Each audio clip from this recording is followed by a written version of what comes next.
तो स्वागत आप सभी का हमारे चैनल में। और लीजिए आप सभी का इंतजार खत्म हुआ क्योंकि पावर स्टार पवन सिंह का एक धमाकेदार सॉन्ग आप सभी के बीच रिलीज हो रहा है।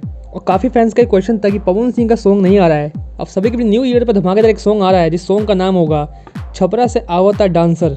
और सॉन्ग के मात्र पोस्टर से आप सभी अंदाजा लगा सकते हैं कि ये सॉन्ग काफ़ी धमाकेदार भी होने वाला है।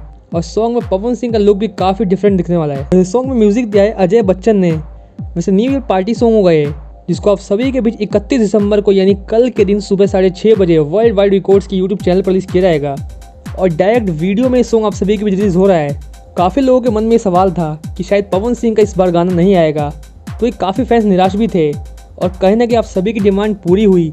छपरा से आवता डांसर सॉन्ग आप सभी की भी डायरेक्ट वीडियो में रिलीज होगा, जो कि साल 2021 का पार्टी सॉन्ग होगा। तो किस किस को बेसब्री से इंतजार है कल का, हमें कमेंट में बताइएगा। और आप सभी के हिसाब से मात्र 1 घंटे में सॉन्ग कितने मिलियंस के आंकड़े को पार करने वाला है, और किस किस को लगता है कि सॉन्ग ट्रेंडिंग में भी आएगा, अपने राय हमें कमेंट बॉक्स में दीजिएगा। और इस तरह के इंटरेस्टिंग वीडियोस को पाने के लिए हमारे चैनल से बने रहिए। मिलते हैं नेक्स्ट वीडियो में, तब तक के लिए धन्यवाद।